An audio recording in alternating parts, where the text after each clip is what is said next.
everyone, my dear viewers, my dear students, welcome to my channel, An Easy Step to English Grammar. Today, I am going to discuss with you adverb clause. Generally, adverb clause is used in making or constructing just complex sentence. And what is a complex sentence? A sentence having only one principal clause and one or two or more than two subordinate clauses is called a complex sentence. Clear? Therefore, let us proceed. You know that we use generally noun clause, also known as nominal clause, adjective clause or relative clause, and adverb clause to make complex sentences. However, what is the function of an adverb clause? If you are asked, what is an adverb clause? A clause that acts as an adverb is called an adverb clause. So, the adverbial phrase, and adverb clause have the same function. Then what is the difference? Adverb is a single word. Adverbial is a group of words without a finite verb. An adverb clause also acts as an adverb and it has only one finite verb. Clear? Then what are the functions of an adverb or adverbial or adverb clause? First of all, adverb clause acts as the clause of time. It suggests time, then place, then manner, then reason, then condition, then comparison, then contrast, purpose and result. There are 9 functions of an adverb, an adverbial or adverb clause or adverbial clause. Again, I am repeating, you may write it down or you may write them down. Adverb clause of time, adverb clause of place, adverb clause of manner, adverb clause of reason, adverb clause of comparison, adverb clause of contrast, adverb clause of condition, purpose and result. And now let us discuss adverb clause of time, and we shall deduce the theory that is I am giving to discuss with you in the deductive method or didactic method. I am first giving you examples and then we should come to the conclusion.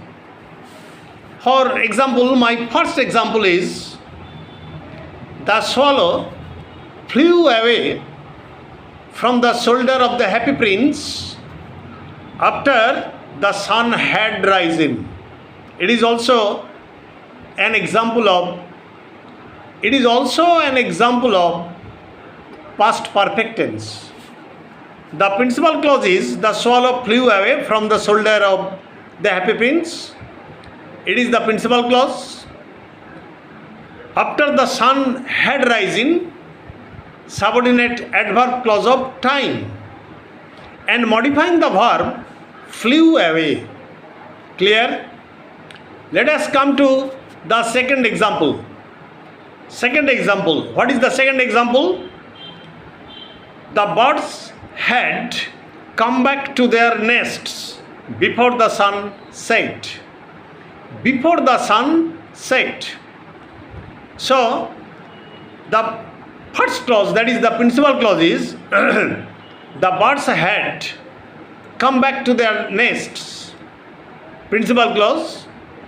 And the subordinate adverb clause of time is before the sun set. So before the sun set, adverb clause of time, and modifying the verb come back. Come back. You see that in both the sentences, before and after, or after and before, are suggesting time, but they are not mentioning the particular time, clear, or specific time. Now my third example. Please wait here until I come back. So please wait here, principal clause. Until I come back, adverb clause of time, and modifying the verb wait. Modifying the verb wait. Now my another example is, till I return, we should pitch, or you should pitch a tent here. Till they return, for example, till they return, we should pitch a tent here. So we should pitch a tent here, principal clause. Till they return, subordinate adverb clause of time, and modifying the verb pitch. Modifying the verb pitch. Next example. When giant came back, the children fled. I am extending the sentence. When the giant came back to his castle from his friend's house, the children fled away, or fled. So the principal clause is, the children fled, principal clause. When the giant came back to his own castle from his friend's house, it is adverb clause of time, and modifying the verb fled. Modifying the verb fled. Clear? And next example. While we were proceeding towards the temple, while we were proceeding towards the temple, we had to face a torrential rain. We had to face a torrential rain. So we had to face a torrential rain. It is principal clause.